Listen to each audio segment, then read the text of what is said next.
before European ships appeared on the horizon, before conquistadors brought steel, fire, and crosses, the peoples of the Americas already carried entire universes in their stories. In the jungles of Mesoamerica and the high peaks of the Andes, myths were not entertainment. They were blueprints for survival, maps of the cosmos, guides to kingship, and contracts between humanity and the divine. They explained the rhythm of time, the mysteries of death, the responsibility of humans to keep balance in a fragile universe. Today, many of those civilizations are gone, their temples reduced to ruins, their painted books burned, their priesthoods silenced. Yet their myths survived, whispered in secret, hidden in rituals, preserved in stone carvings and oral memory. They endure because they speak to questions that never fade. Where did we come from? What sustains us? Why do worlds end? And what lies beyond death? The landscape itself shaped these stories. In Mesoamerica, Mexico, Guatemala, Honduras, steaming jungles and volcanic mountains nurtured the Maya, Zapotec, and Aztec. For them, maize was life itself. They said humans were literally made from maize dough, their bones from white kernels, their flesh from yellow. Rivers, caves, and mountains were not scenery but sacred beings. To plant, to harvest, to weave, to play the ball game, each was an act with cosmic meaning. Farther south, the Andes rose like a spine across South America.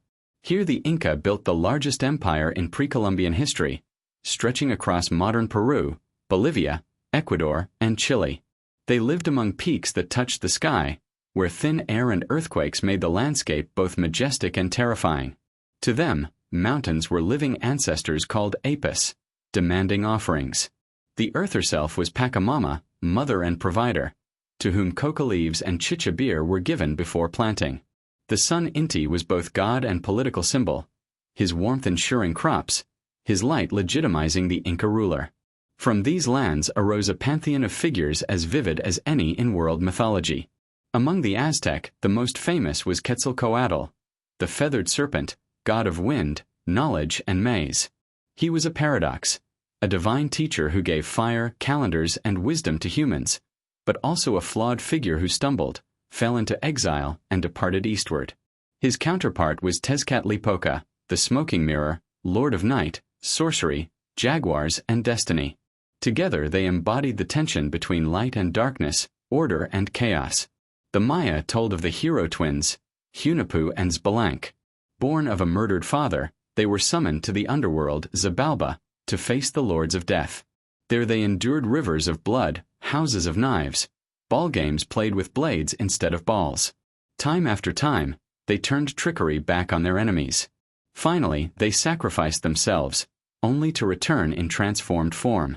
Hunahpu rose as the sun, Xbalanque as the moon, and death itself was humbled. Their story was retold in every ball court, every festival, reminding people that courage and cleverness could outlast even mortality. The Inca revered Viracocha, the distant creator who rose from Lake Titicaca, made the sun, moon, and stars, shaped the first people, and then vanished across the sea. In his absence, Inti the sun became the central god, source of both life and imperial authority. Yet Pachamama, the Earth Mother, remained equally vital, a reminder that survival required reciprocity with the land. These gods were not abstractions. They lived in mountains, rivers, fields, and sky. They demanded respect, offerings, and ritual, not as superstition, but as necessity. Among the most haunting of all myths is the Aztec story of the 5 suns. The Aztec believed the universe had been created and destroyed 4 times before, each age ending in catastrophe. The first sun fell to jaguars, the second to hurricane winds, the third to fire, the fourth to floods. Humanity perished each time, transformed into animals or swept away. Our present age, the 5th sun, was born at Teotihuacan, the great city of pyramids. When the gods gathered to create a new sun, the proud Tequisistecatl hesitated at the flames. But Nanahuatzin, poor and humble, leapt into the fire, becoming the sun. Tequisistecatl followed, becoming the moon, his light forever dimmed by a rabbit's mark. But the sun would not move until the gods themselves bled. And so they cut themselves, feeding the sun with their life force. The lesson was clear. The universe runs on sacrifice. Humanity, too, must repay the debt, offering blood to keep the sun alive.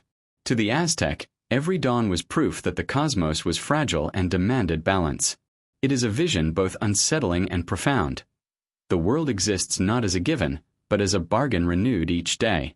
These myths were filled with symbols that carried deep meaning.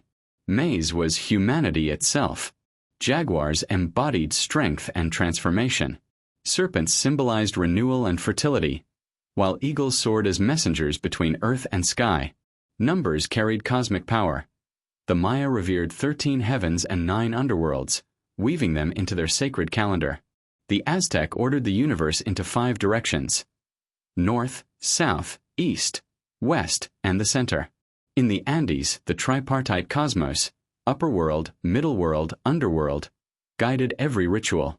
To live in these civilizations was to walk in a world saturated with signs, where every cave was a doorway, every mountain a guardian, every star a story. When the conquistadors arrived, much was lost. Temples were toppled, priesthoods destroyed, codices burned. Friars dismissed the myths as lies, even as they secretly recorded fragments in Latin or Spanish. The Popol Vuh, sacred book of the Quiche Maya, survived only because it was transcribed in the colonial period.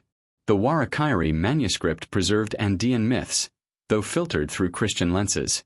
Today, archaeologists and linguists painstakingly piece together what remains, reading Maya glyphs, excavating Inca shrines, tracing echoes in oral tradition. And yet, despite destruction, the myths never truly vanished. They went underground, encoded in festivals and hidden rituals. Catholic saints took on faces of older gods. Mountains still received offerings. Families still whispered prayers to maize and earth. The myths adapted, surviving in disguise. And in this survival, they proved their resilience. Their echoes are everywhere today. The Mexican flag bears the eagle and serpent of Aztec legend.